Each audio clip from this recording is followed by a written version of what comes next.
수세기 동안 끊임없는 개혁 요구를 무시하고 미적거리던 교황청은 결국 프로테스탄트라는 강타를 맞고 비틀거리다 마침내 무릎을 꿇고 만다. 독일의 절반과 덴마크, 잉글랜드, 스코틀랜드, 스위스에서 프로테스탄트가 가톨릭의 영향력을 눌러버린 것이다. 아직은 가톨릭이 우위를 점하고 있던 프랑스, 네덜란드, 이탈리아도 불만으로 들끓었다. 루터가 95조 반박문을 발표한 지 불과 17년 만에 상상할 수 없는 일이 벌어진 것이다. 로마 대학 탈에서 완전히 회복하지도 못한 상황에서 카톨릭이라는 종교 자체가 사멸할 수 있다는 현실을 깨닫고 마침내 정신을 차린 교황과 추기경들은 오랜 시간 회피해왔던 교회 개혁을 단행한다. 1563년 개최된 트리엔트 공의회에서 성직자들의 도덕적 청렴함을 강조하며 교회의 재산과 특권을 남용할 수 있는 성직자의 권한을 폐지한다. 기울어가는 카톨릭을 다시 부흥으로 이끈 핵심 인물은 바로 스페인의 군사장교였던 이냐시오 데 로욜라였다. 열정적이고 진지하며 정치적인 수완까지 갖춘 그는 1540년 예수회라는 수도회를 창립한다. 예수회는 윗사람의 명령에 무조건 복종하는 것을 최우선 규율로 삼으며 군사 조직처럼 움직였다.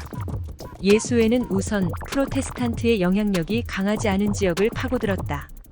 예수의 사제들은 아무 장식도 없는 검은 망토처럼 생긴 카속을 입고 다녔는데 머지않아 기존의 카톨릭 사제들 사이에서도 카속을 입고 미사를 집전하는 것이 유행처럼 번져나갔다. 프로테스탄트들이 인쇄물을 활용하여 교세를 확장해 나가는 것을 보고 로욜라는 카톨릭도 인쇄물을 적극적으로 활용해야 한다고 생각한다. 거센 불은 맞불로 잡아야 하는 법이다. 이 개혁가는 1000년 동안 이어온 교회의 정책을 뒤집어 가톨릭 신도들에게도 하루빨리 성서를 가르쳐야 한다고 교황을 설득한다. 예수회는 유럽의 중심지마다 학교와 대학을 세우고 가톨릭 신자들에게 무료로 종교 교육을 실시한다. 물론 여자는 입학할 수 없었다. 프로테스탄트들이 세운 세속적인 대학들과 맞서기 위해 최고의 교수진들을 확보하였으며 그들이 가르치는 교과목도 모두 개설했다. 또한 프로테스탄트와 맞서 교리 논쟁을 할 때 갖춰야 할 지식을 쌓기 위한 커리큘럼을 만들었는데 이 커리큘럼의 중심이 된 책은 바울이 로마인들에게 보낸 편지, 아우구스티누스의 교리, 토마스 아퀴나스의 저작들이었다. 이 과정에서 오랫동안 카톨릭의 강력한 한 축을 담당해왔던 신비주의 전통은 상당수 배제되었다. 루터나 칼뱅처럼 로욜라도 성서의 무오류성을 믿었고 논리와 문자만으로 믿음을 얻을 수 있다고 생각했다.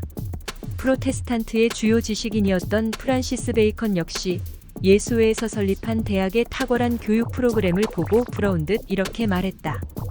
저런 것들을 우리가 가지고 있었다면 얼마나 좋았을까. 결국 카톨릭과 프로테스탄트의 교리는 다시 비슷해진다.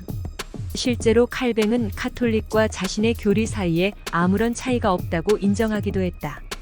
프로테스탄트와 카톨릭은 그토록 치고받고 싸웠지만 거리를 두고 보면 도대체 왜 싸우는지 이해할 수 없을 만큼 비슷했다.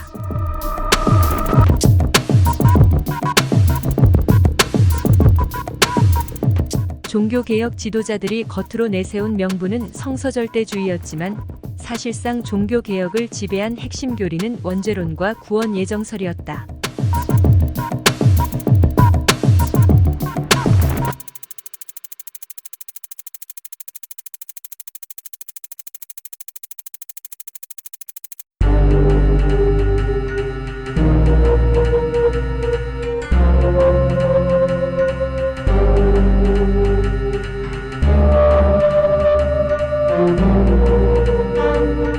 사실 원죄론과 구원 예정설은 성서와 무관한 것이었을 뿐만 아니라 성서의 정신과도 모순되는 것이었다.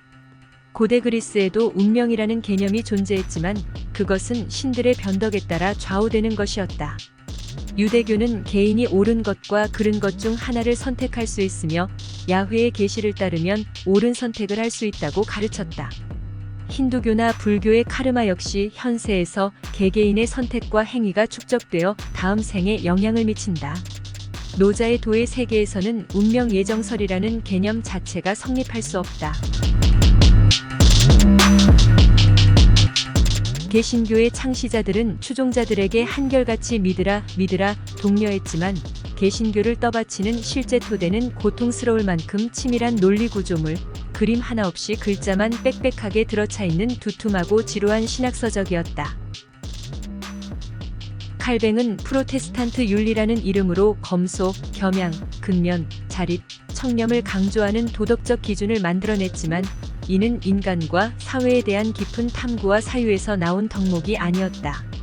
1400년 전 대부분 누가 쓴 것인지도 모를 문자 기록을 의심하지 않고 맹목적으로 믿고 살아갈 수 있는 목매한 개인이 되기 위해 갖춰야 할 덕목에 불과했다. 그러한 이유로 종교개혁가들이 내세우는 교리에서 기쁨, 사랑, 자비, 웃음, 아름다움과 같은 낙관적인 가치는 눈을 씻고도 찾아볼 수 없다. 8세기 기사도, 9세기 마리아 신앙, 10세기 신비주의, 11세기 넘치는 호기심, 12세기 열린 마음, 13세기 욕정, 14세기 개인들의 독창성, 15세기 휴머니즘이 있었다면 16세기에는 비참한 무기력을 설파하는 우울한 프로테스탄트 교리만 존재했다. 어쨌든 칼뱅의 염세적인 비전은 유럽 전역으로 퍼져나갔고 마침내 한 손에는 성서를, 한 손에는 칼을 들고 맹렬히 싸우다가 전사하겠다는 사람들이 쏟아져 나온다. 그리고 이들은 실제로 엄청나게 많은 사람을 죽인다. 인도에서는 힌두교에 맞서 불교가 일어나고 중국에서는 도교의 영향력을 유교가 물리치고 일본에서는 신도를 선불교가 눌렀지만 이러한 프로테스탄트 종교혁명의 테러 정치가 뒤따라 등장한 적은 한 번도 없었다.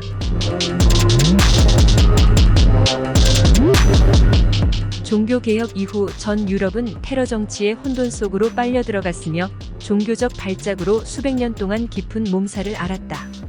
이 트라우마는 지금도 서양 문명의 깊은 상흔으로 남아있다. 이러한 병적인 발작 유전자는 지금까지도 살아남아 종교로 인한 온갖 갈등이 유럽 곳곳에서 이따금씩 터져나오고 있다.